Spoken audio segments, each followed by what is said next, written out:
decarbonize them. But STEEP is not only about decarbonization. It is equally about Europe's energy security, strategic autonomy, and industrial competitiveness. To meet the EU's sustainable fuel targets under the ReFuelEU Aviation and FuelEU Maritime regulations, Europe needs to produce around 20 million tons of sustainable fuels, biofuels and e-fuels by 2035. 20 million tons. Yet, today, the regulatory obligations are not enough to trigger the investment we need to reach this goal. And we face a clear market failure. Despite Europe having the largest project pipeline ready for e-fuel production, investors hesitate to take final investment decisions. Sustainable fuels currently cost 2 to 10 more times than conventional fuels and require massive capital investments. There is also a mismatch between the needs of the fuel producers and the needs of off-takers, like airlines or shipping companies. As the world races to meet international demand for cleaner fuels, this is an opportunity for Europe to move ahead of competitors and secure the economic benefits of being a clean energy leader. But to scale up the production of renewable and low-carbon fuels, we need 100 billion euros for investment by 2035, and we need it fast. There's no time to lose.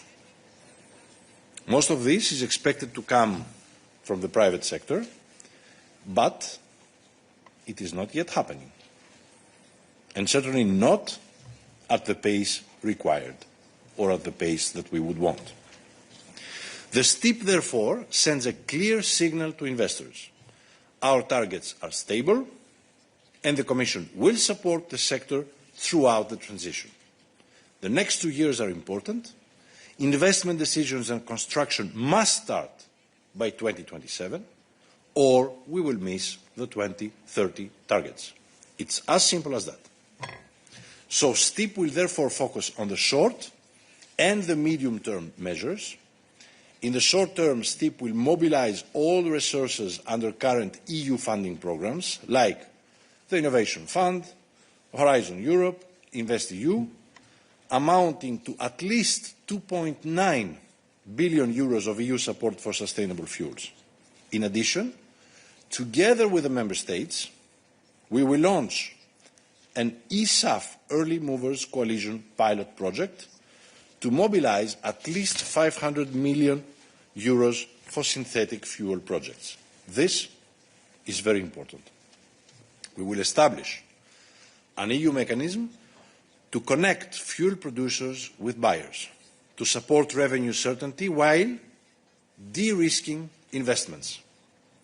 We will also explore how the EU ETS mechanism can further support aviation and maritime sectors, which is something that I feel very, very strongly about. But STEEP is not only about investment and funding. It also proposes a broad set of actions on the regulatory simplification and streamlining. And we will also strengthen international partnerships to boost global production of sustainable fuels, while ensuring at the same time fair competition for EU producers and users. In conclusion, ladies and gentlemen, today's transport package will drive innovation and investment, connectivity and autonomy, while at the same time creating the resilient and cutting-edge transport system that Europeans want and deserve. Thank you. Thank you very much. Now we can open the floor for your questions. I would just like to flag that we would like to stick to the topic of the press conference. Obviously, commissioners can answer your questions if they decide so, but this package is interesting and important enough to give it an attention. Yes, please, there on the left. Hi, Marcello Campo from Italian news agency ANSA. Now, you talk about this. I don't know if it's working. Yes, sorry. If we have a plane ticket, we go to Sky Scanner and we find all information. We can imagine something like this also with train. You talk about something, but if you can have more detail. Thank you. This is for Commissioner Tzitzikostas. Yes, indeed. That's the goal. The goal is, and we will present this at the beginning of 2026, for all passengers to be able, with one click on their phone or on their PC, to be able to book and to purchase a ticket cross-border through different companies and multimodally, which means that if someone wants to book a trip and needs to use for the one leg of his trip an airplane and for the other a train, he will be able to do that with one ticket. But of course, the priority at this point is to make sure that citizens, when want to use a train for cross-border connections through different companies, they will be able to book it as a single ticket. And of course, we will present passenger rights to support this new entry in the way that people travel.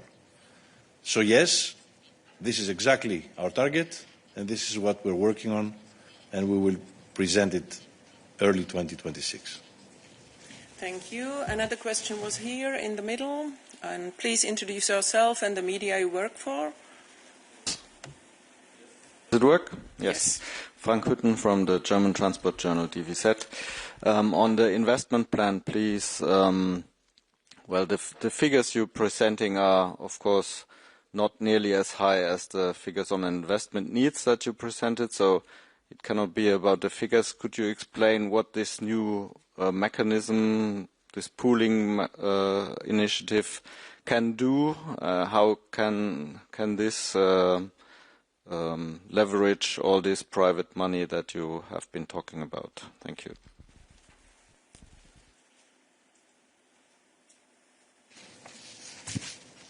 Commissioner, would you like to elaborate? You want to say something?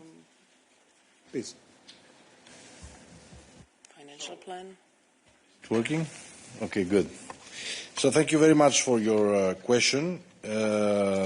We are working very hard in this respect because financing, as I said, is quite important, if not the most important aspect of this package.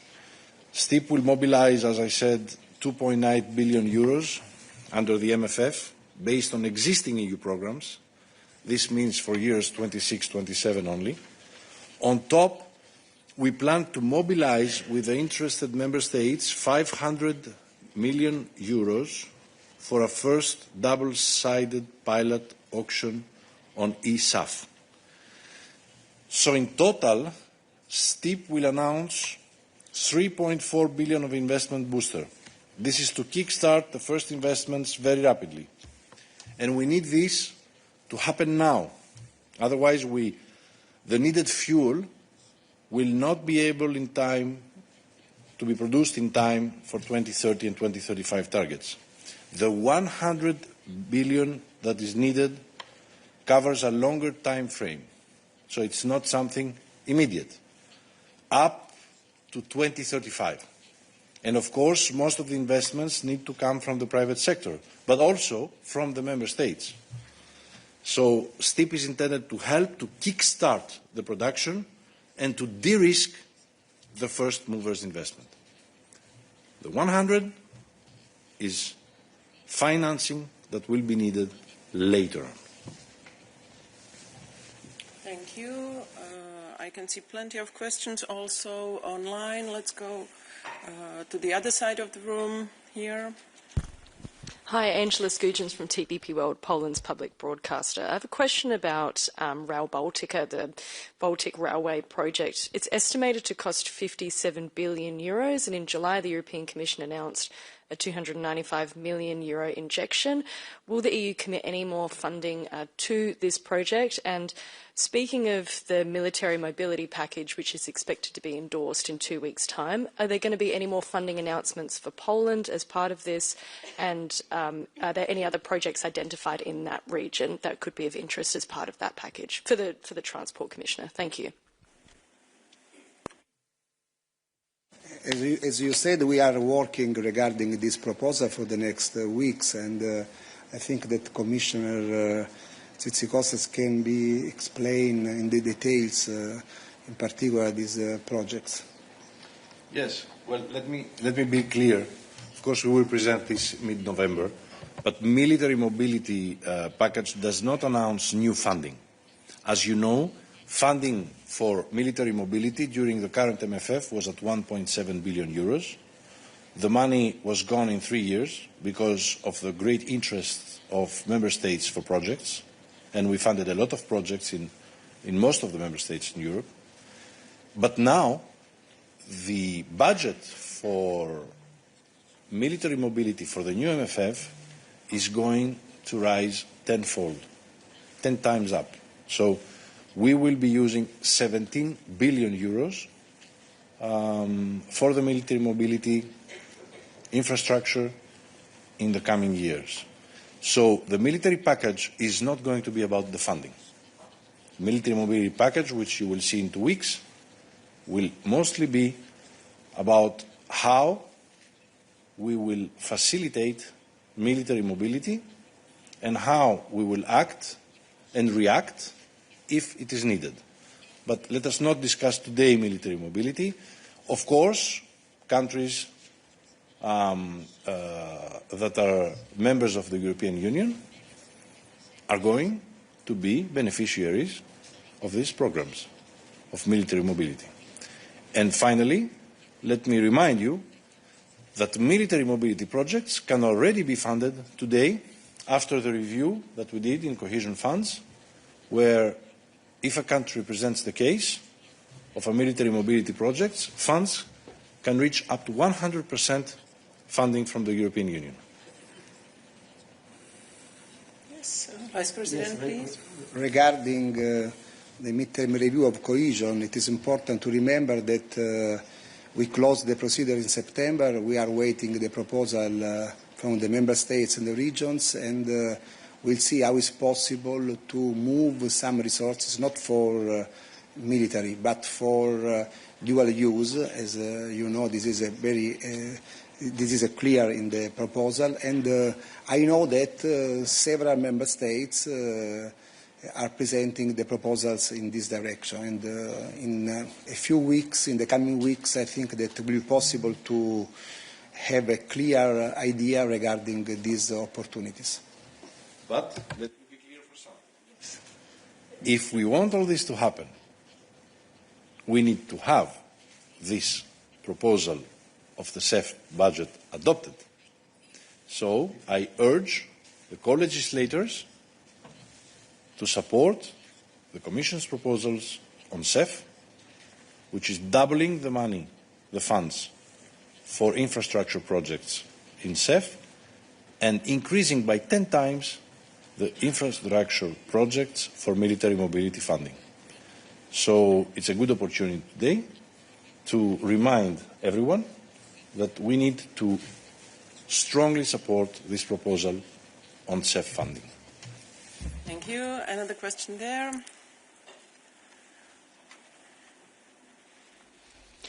Thank you, Eva, for the floor. Alexandra Voudouri with Kathimerini Greece.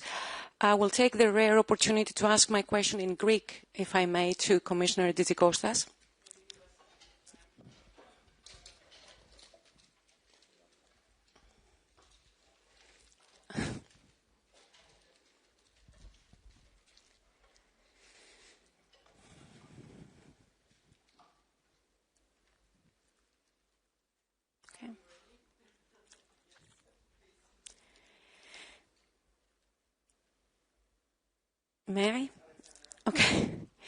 Κύριε Επίτροπε, καλημέρα.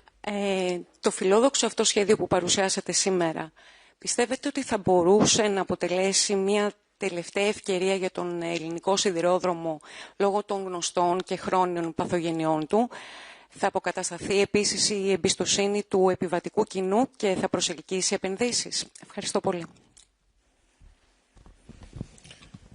Είναι προφανές ότι ξέρουμε πολύ καλά και το γνωρίζετε κι εσείς ότι το Ελληνικό Υπουργείο Υποδομών και Μεταφορών έχει καταρτήσει ένα σχέδιο δράσης πάνω στο οποίο έχει θέσει πολύ συγκεκριμένα χρονοδιαγράμματα, έχει υποβάλει το σχέδιο αυτό στην Ευρωπαϊκή Επιτροπή με στόχο την αντιμετώπιση όλων των ζητημάτων που απαιτούνται ώστε το ελληνικό σιδηροδρομικό σύστημα να καταστεί ασφαλές σύμφωνα με τους ευρωπαϊκούς κανονισμούς.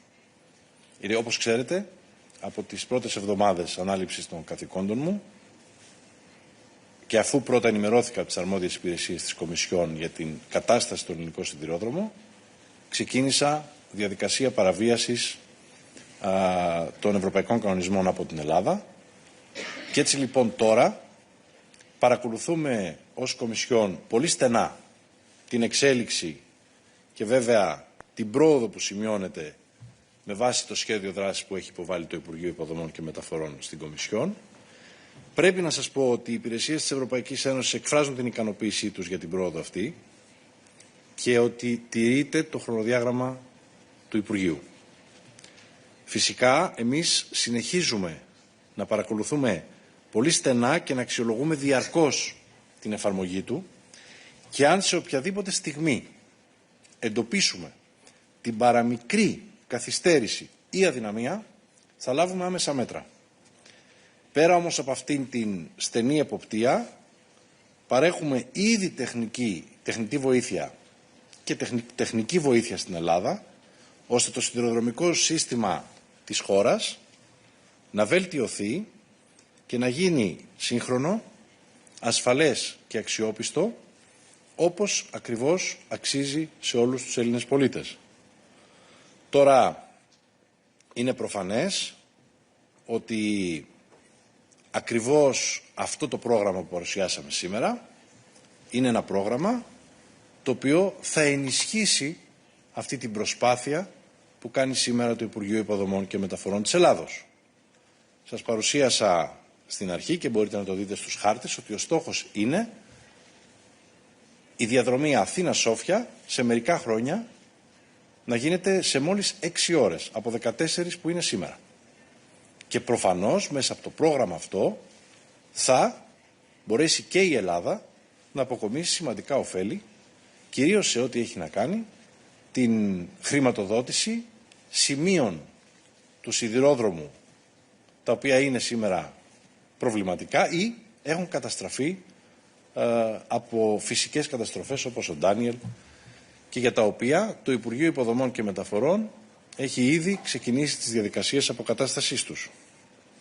Η Ελλάδα λοιπόν θα ωφεληθεί από τις σημαντικές αυτές νέες επενδύσεις με τον αυξημένο προϋπολογισμό του μηχανισμού ΣΕΦ, το ΕΣΠΑ Μεταφορών και Υποδομών όπως το λέμε στην Ελλάδα, και τη νέα συμφωνία αυτήν για τις σιδηροδρομικές υψηλές ταχύτητες που πρόκειται να υπογραφεί, η Ελλάδα μπορεί να προσελκύσει ευρωπαϊκή και ιδιωτική χρηματοδότηση για σύγχρονες ανθεκτικές και κλιματικές προκλήσεις που υπάρχουν στις υποδομές, από την αποκατάσταση κατεστραμμένων γραμμών, όπως σας είπα, έως τον εξυγχρονισμό βασικών αξώνων βορρά-νότου. Τα έργα αυτά θα μειώσουν τους χρόνους ταξιδιού, θα δημιουργήσουν νέες αναπτυξιακές ευκαιρίες για τη χώρα και κυρίως θα καταστήσουν το σιδηρόδρομο ασφαλή και με βάση τα ευρωπαϊκά πρότυπα. Εν ολίγης, η συμφωνία αυτή αντιπροσωπεύει και τη στήριξη της Ευρώπης προς την Ελλάδα με χρηματοδότηση, τεχνογνωσία και ουσιαστική βοήθεια για την οικοδόμηση ενός σιδηροδρομικού συστήματος ασφαλούς, ταχαίους και πλήρως συνδεδεμένου με το υπόλοιπο ευρωπαϊκό δίκτυο και βέβαια με βάση τους ευρωπαϊκούς κανονισμούς που ισχύουν.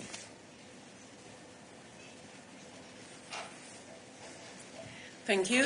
I would like to take one question online now. It's Anna from LUSA. Anna, can you hear us?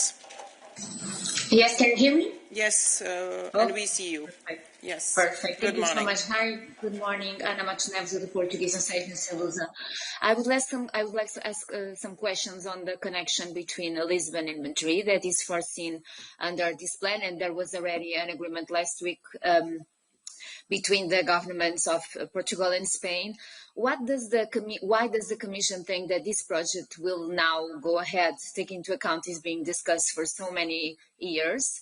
Second, the Commission has already mobilized around 200 million euros for Portugal, and how much more can it mobilize? And the third question that I have, given the competition between the trains and airplanes, how can these type of tickets or these type of connections compete with the low-cost airlines? And do you have some studies on these? Do you have in mind like an affordable ticket price? Thank you so much. Yeah, we have talked already about the tickets, but maybe we can start with Madrid-Lisbon railway. Yes. Well, as you know, Madrid-Lisbon will be a reality within the next coming years. And as you can see from the map and the efforts that we are undertaking from the very beginning of this mandate, we need to make sure that the single market functions well and that Europe is truly united, which means that I'm in constant discussions with ministers of transport and infrastructure in France, Spain and Portugal to make sure that the Iberian continent will be well connected by rail and road in the coming years. Having said that, of course, what is very important, and I need to stress it again, is to make sure that we have adequate funding. In order for this to happen, we need the proposal of the Commission to be adopted on the new MFF. Because as you know, all this line that you described in the Iberic Peninsula is on the TEN-T corridors. And of course, affordability, to answer your last question, is, as you know very well, brought by competition. And so if we present to the people fast trains, well connected, connecting many cities and capitals across Europe with a way to go somewhere fast and safely, rest assured that citizens will definitely choose train over any other means of transport. But we are not here to create obstacles to some transport modes. We are here to incentivize others to make the difference for Europe, for our climate, but also for our economy and for transport in the EU. Thank you. Next question was there in the middle. Thank you. Vibor Vlajnic, Croatian Radio Television. So obviously I'm interested in the part of the plan regarding Croatia and Croatian railways. I see on the map that Zagreb-Budapest line will be plans to be reduced from 6 hours to 4 hours and 15 minutes travel time. So in practical terms, what do you expect to see, especially in Croatia, to achieve that goal? Thank you. Before Commissioner answers, I can also refer you to our press materials where you have country specifics and where you have exactly which railways are already being built and what is the plan for a specific country. So there you can also go to find information about your country. Commissioner? Yes, I would say that you have all the material in front of you, member state by member state. And you can always get informed on the infrastructure projects that are underway. What I can tell you is that I'm in very close collaboration with the Croatian government in order to make sure that we stay on track. And this, by the way, is what I do every day with all 27 member states ministers on transport and infrastructure, to make sure that we avoid delays, that we move fast, and that we deliver the high-speed rail on time, just as is indicated on the material you have and the maps that we showed you. Gabriella?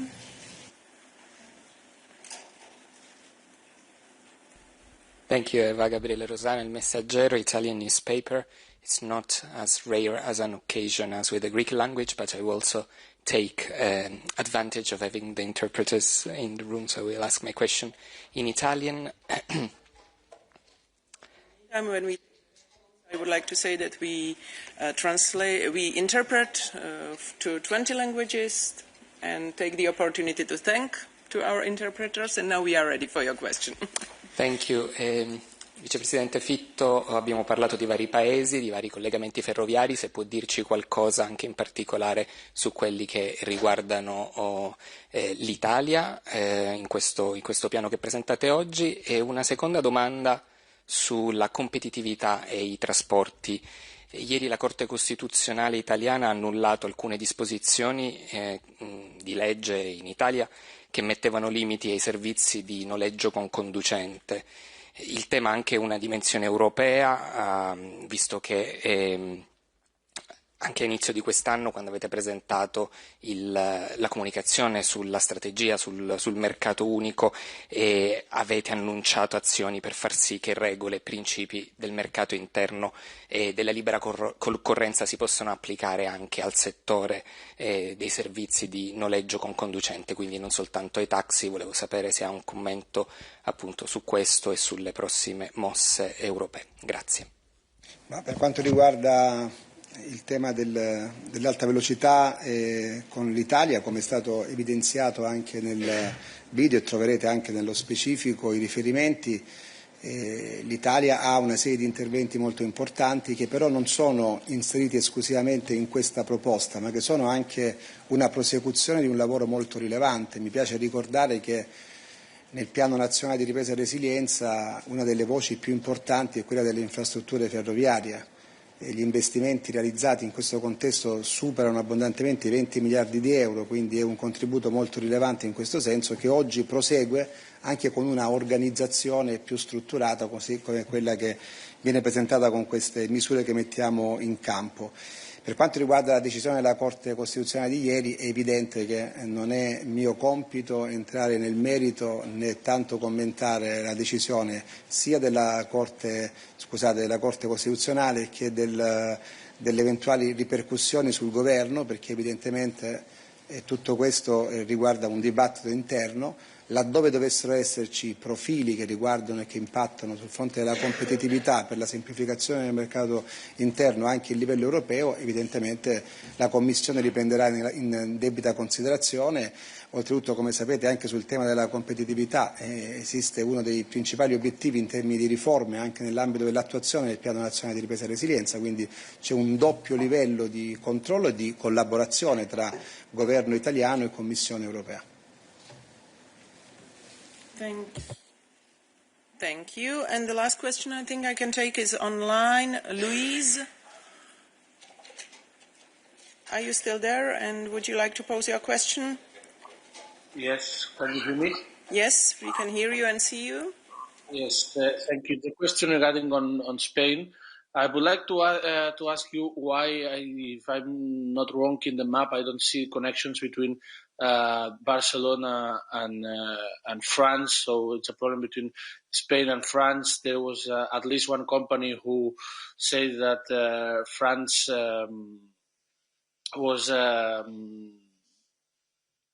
Spain was asking for better connection between France and Spain. So my question is why you ignore Barcelona in this roadmap, and if do you think that it exists a bottleneck between France and Spain? Thank you. In the border. I didn't hear the last part. What was it? The border? Bottlenecks, if there are any bottlenecks. No, we don't forget, rest assured, any of our beautiful city in Europe. But today we presented the connections between capitals. But all major cities will be included, including, of course, Barcelona. We presented the core network at this point. But what is important, and that I want to stress out, is that I'm working very hard with the Minister of Infrastructure and Transport of France and Spain, both friends and both great politicians, in order to lift the bottlenecks in the borders between Spain and France. And very soon, we are planning a visit at the border with the two ministers. So I want to ask you for a little patience, and I hope that in the near future, in the very near future, we will have good